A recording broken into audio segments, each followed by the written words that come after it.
Hello and welcome to my video presentation. My name is Michael Shane M. Bernabe, ready to discuss a new chapter of lessons with you. In this video, we have two objectives needed to accomplish. First is to have knowledge about the KKK and the Kartilya ng Katipunan, and second is to have an analysis discussion about the content and context of the Kartilya ng Katipunan. In our previous lesson, we have learned about the three different types of historical sources, specifically the primary, secondary, and tertiary sources.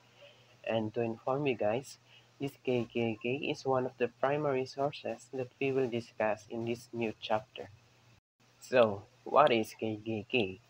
The KKK stands for the Kataas-Taasan, Kagalang-galangang Katipunan ng mga Anak ng Bayan, or simply Katipunan.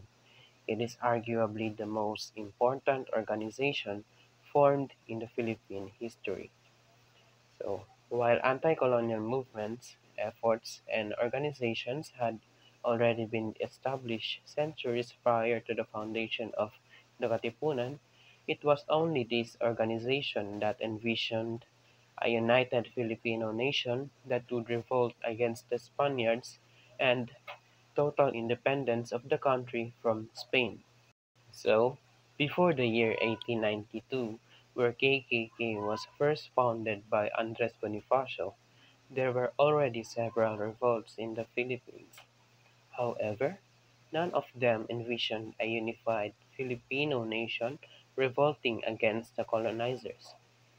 For example, Diego Silang, who was known as an Ilocano who took up his arms and led one of the longest-running revolts in the Philippines. Silang, however, was mainly concerned about his locality and referred to himself as El Rey de Ilocos, or the King of Ilocos. In simpler terms, Diego Silang only led a revolution on his region and not entirely for the country. On the other hand, the propaganda movements led by the ilustrados like Marcelo H. del Pilar, Graciano Lopez Haina, and Jose Rizal did not envision a total separation of the Philippines from Spain, but only demanded equal rights, representation, and protection from the abuses of the friars. So, unlike the Katipunan, who wants to separate from Spain, the only goal of the propaganda movement led by the Ilustrados, or the enlightened ones, is to be treated equally and have a protection from the abuses of friars.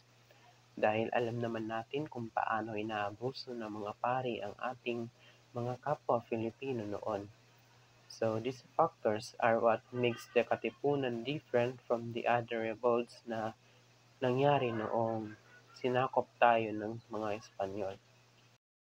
In the conduct of their struggle, the Katipunan created a complex structure and a defined value system that would guide the organization as a collective aspiring for a single goal. One of the most important Katipunan documents was the Kartilya ng Katipunan, in which the original title of the document was Mga Aral ng Katipunan ng Mga Anak ng Bayan, or Lessons of the Organization of the Sons of the Country. The document was written by Emilio Jacinto in 1896. Jacinto was only 18 years old when he joined the movement. He was a law student at the Universidad de Santo Tomas. Despite his youth, Bonifacio recognized the value and intellect of Jacinto, that upon seeing that Jacinto's Cartilla was much better than the Decalogue he wrote, he willingly favored that the Cartilla be distributed to their fellow Katipuneros. Jacinto became the secretary of the organization and took charge of the short-lived printing press of the Katipunan. On April 15, 1897, Bonifacio appointed Jacinto as the commander of the Katipunan in northern Luzon. Jacinto was 20 years old. He died of malaria at the young age of 24 in the town of somewhere in Laguna, Magdalena. The Cartilla can be treated as the Katipunan's code of conduct. It contains 14 rules that instruct the way a Katipunero should behave and which specific values should he uphold. So the Cartilla is their guide on the matter of how they behave and should treat their people the right way. So generally, the rules stated in the Cartilla can be classified into two. The first group contains the rules that will make the member an upright individual, and the second group contains the rules that will guide the way he treats his fellow men. And here is the translated version of the Cartilla. You are free to pause the video nang sa ganon ay mabasa niyo ito ng maayos.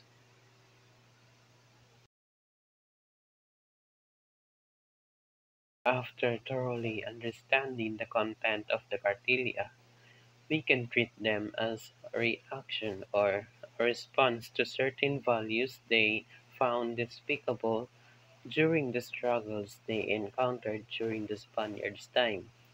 For instance, in the fourth and 13th rule, in which the fourth rule states that whether our skin be black or white, we are all born equal.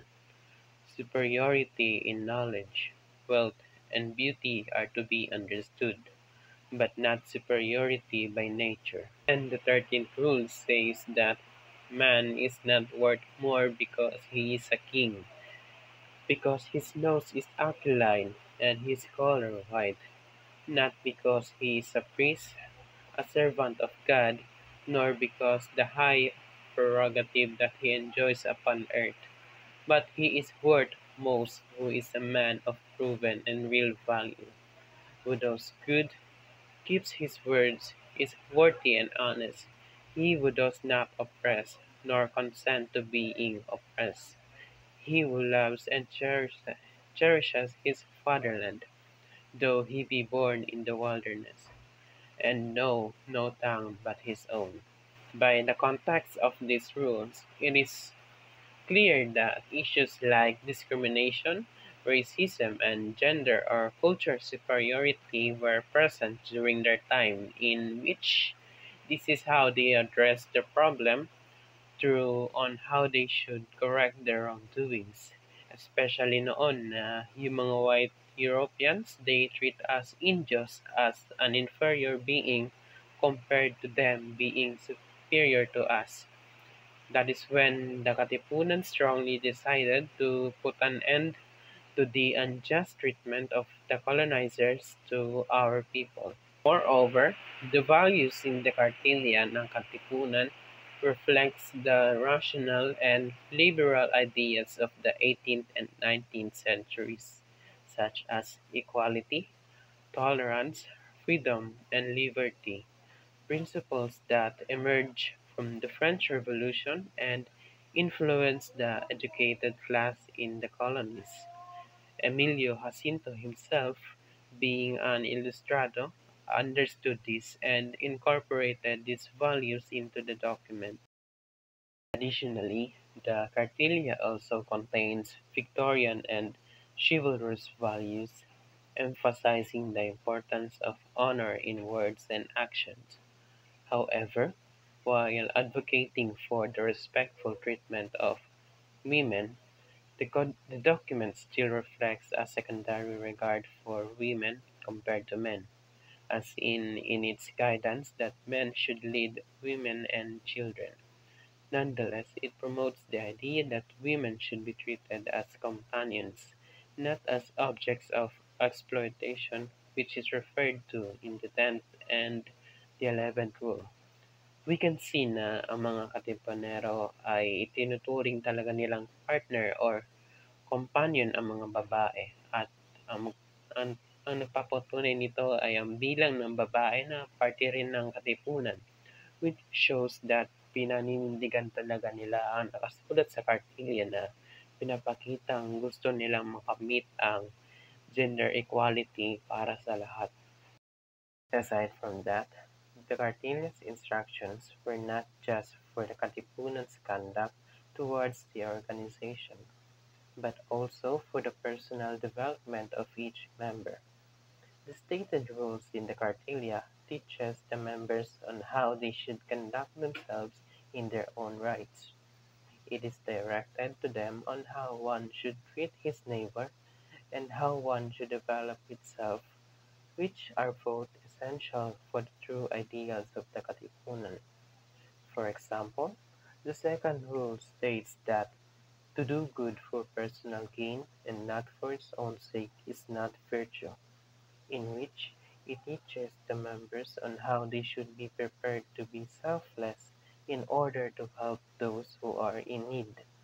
Considering everything, one proper reading of the Cartilia can provide a person with a thorough understanding of the significant contribution of the Katipunan throughout the history of our independence from the colonizers.